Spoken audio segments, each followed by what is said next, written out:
Само по себе вот мое происхождение, связанное с окутано многими легендами. Театр — это большая ложь, что я хотел... и на репетицию зайдем. Давайте так.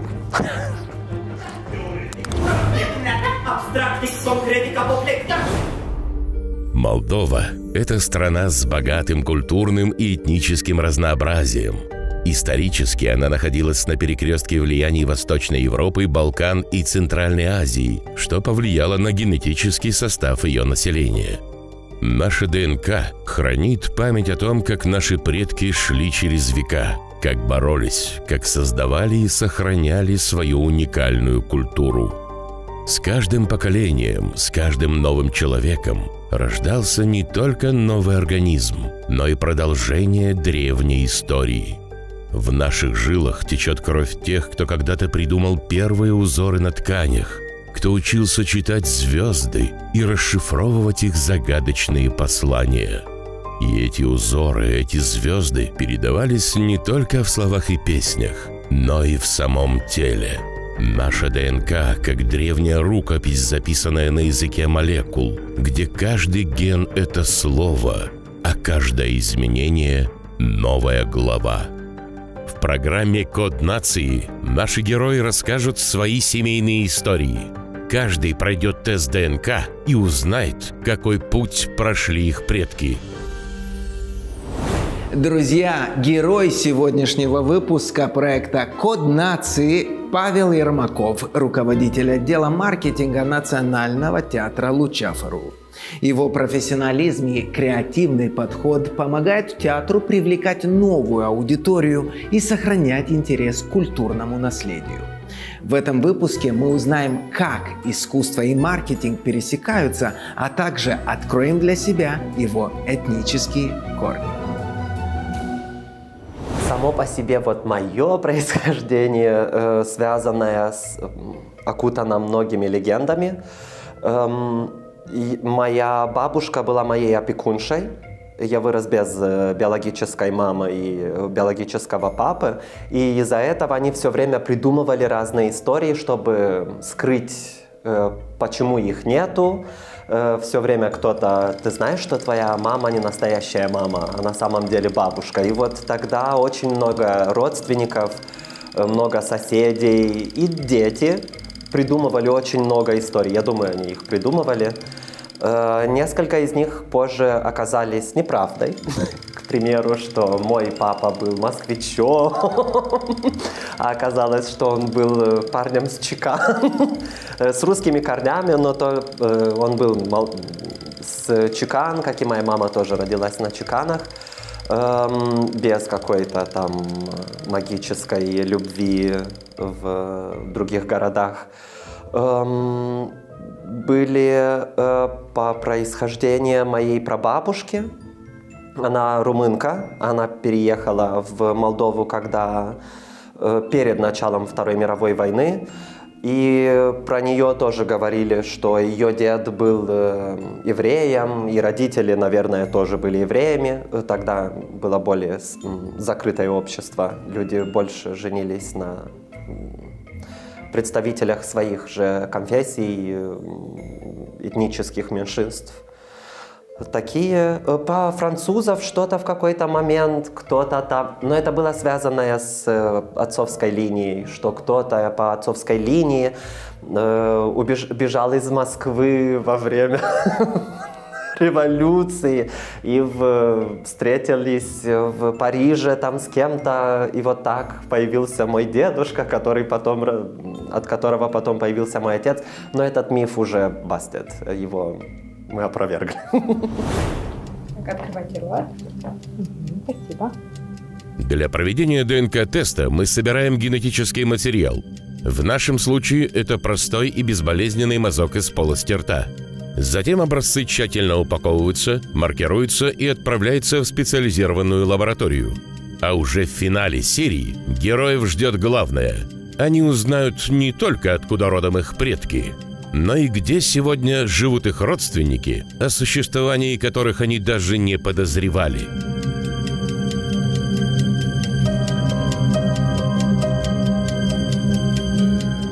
Я даже предполагаю, что есть рома, гены, цыганские гены, рома гены, потому что мы все настолько смешанные, что нельзя сказать, что мы чисто румыны, молдаваны, россияне, украинцы. Это все настолько связано, я уверен. Сырб, где-то там должны быть сырбы, боже, даже монголы. Я бы не удивился.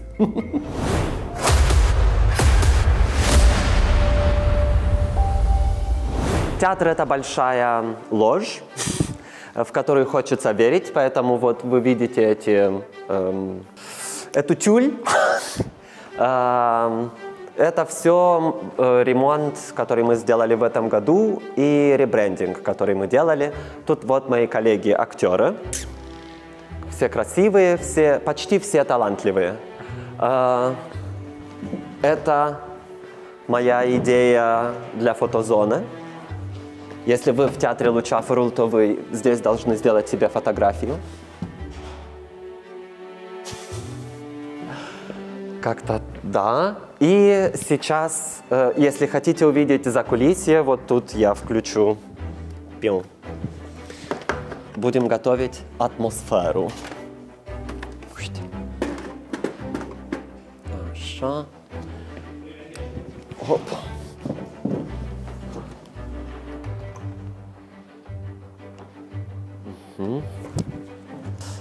И они...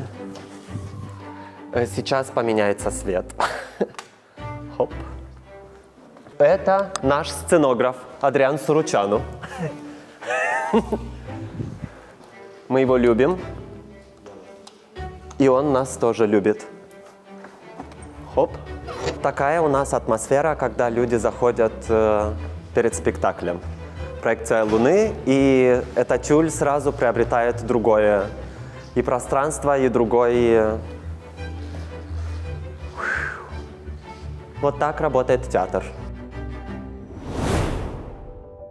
Республиканский театр Лучафорул был основан в 1960 году как театр для детей и юношества.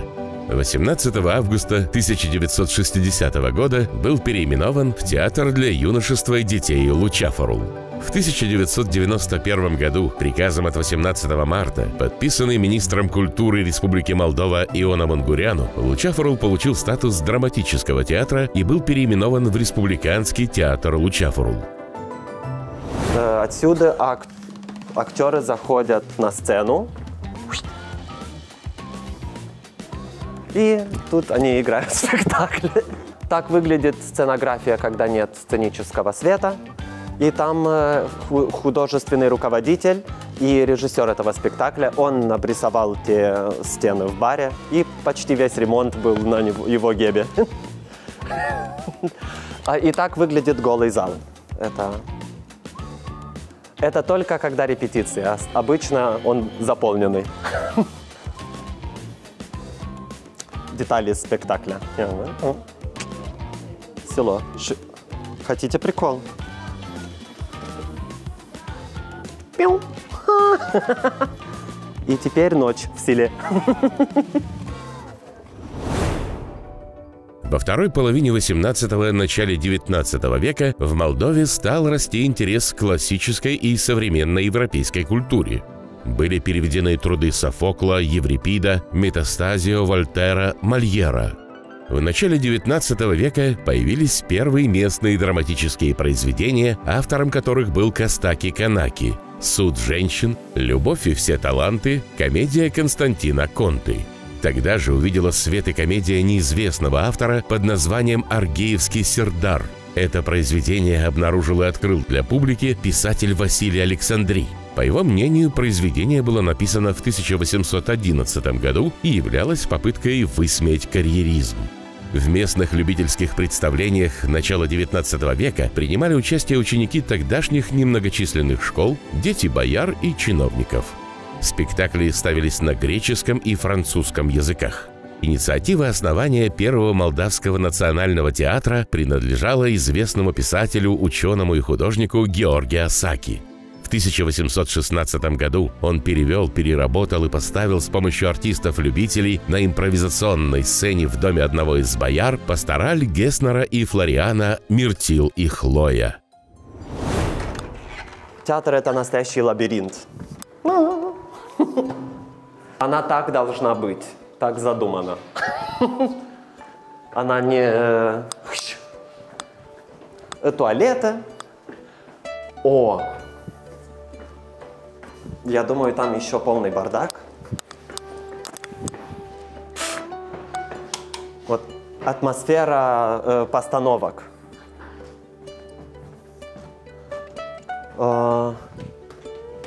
Где-то тут выключатель. Ну, вот так это уже собрали все в одно место. Но так это выглядит. И раз уж мы тут, мой театр маленький, и у меня нету личного кабинета, но нам выдали вот такое помещение, секция маркетинг. И там мы храним афиши. Фу. Ну вот, это мой кабинет официально. Но я там никогда не бываю. Почти. А это Виви. Я уже 5 месяцев как родитель собачки. Виви, ей 6,5 месяцев.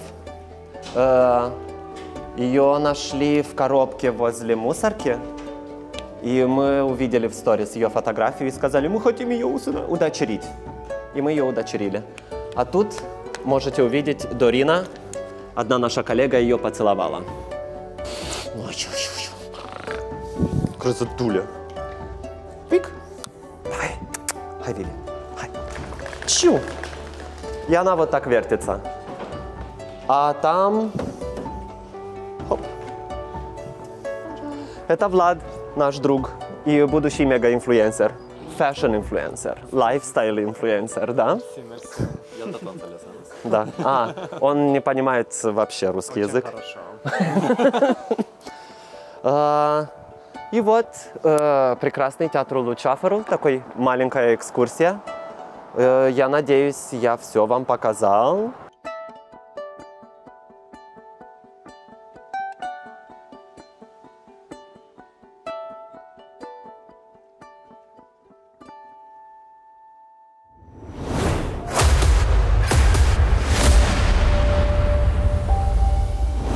Моя главная задача психологически помочь актерам играть хорошо спектакли, когда зал полный. Я занимаюсь тем, чтобы найти методы и способы привлечения зрителей. И убедить их, чтобы они пришли и чтобы они вернулись. Нам сделали ребрендинг, и мы идем и сохраняем структуру и визуальную идентику нашего театра, и это все выглядит очень красиво, очень смачно. Поэтому у нас и спектакли хорошие, и маркетинг, пиар у нас тоже хороший. Павел, а как вы думаете, как театр сохраняет национальную культуру в современном мире?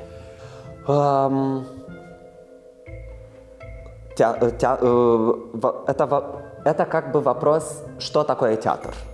Театр, он передает ценности, и он как зеркало общества. Поэтому, когда ты как режиссер, как художественный руководитель, ты создаешь идентику театра и спектакля, что, какие пьесы ставятся, кто приходит ставить у вас спектакль в театре.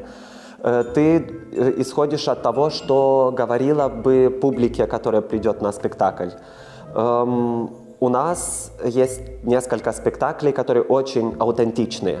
К примеру, «Тата» по-матковски. Он про людей, он очень близок к людям, которые выросли в селе. И он как очень поэтично и красиво описывает именно ту жизнь. Это мой любимый спектакль в Лучаферу. И когда я еще не работал тут, когда его поставил Слава, и я пришел очень скептически тогда. Я не думаю, что мне когда-то в жизни понравится спектакль по-матковски. Потому что это это литература, которую мы учили в школе. И это...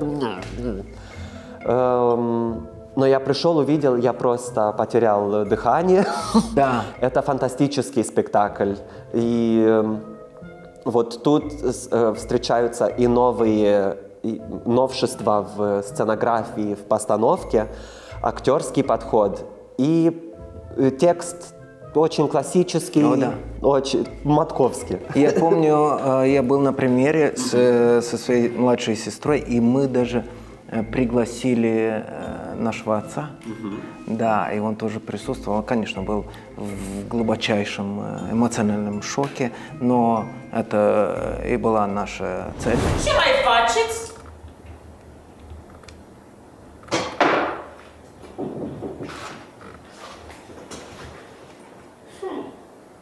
Frigorific. Dar dumneata? Calorific. Dar dumneata? Vremelnic. Dar dumneata? Caracteristic. Dar dumneata? Comic.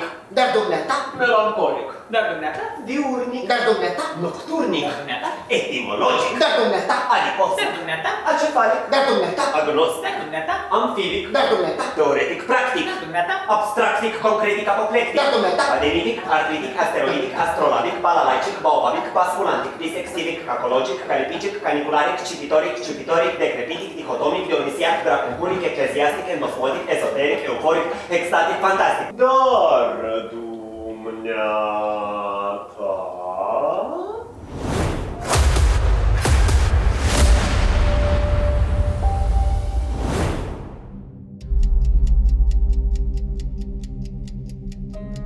Дорогой Павел, мы рады сообщить вам результаты вашего ДНК-исследования, которые оказались гораздо более интересными и многослойными, чем можно было ожидать. Несмотря на вашу уверенность в еврейских корнях, тест показал, что ваше генетическое наследие намного разнообразнее. Но, Павел, самым удивительным открытием стало ваше сильное восточноевропейское и балканское наследие, а также присутствие греческих и немецких корней, что добавляет интересные страницы в вашу генеалогию. ДНК-тест – это не просто история о происхождении. Он помогает узнать, кто были ваши предки, и открыть неожиданные родственные связи по всему миру. Где живут родственники нашего героя? Ответ уже совсем скоро. Вот ключевые результаты. Восточноевропейское происхождение – 47,9%. Это включает территорию Украины, юго-запад России, Беларусь и Польшу. Прибалтийские корни – 22%. Балканское наследие – 21%. Греческие и албанские корни – 1,5%. Немецкое происхождение – 1,5%.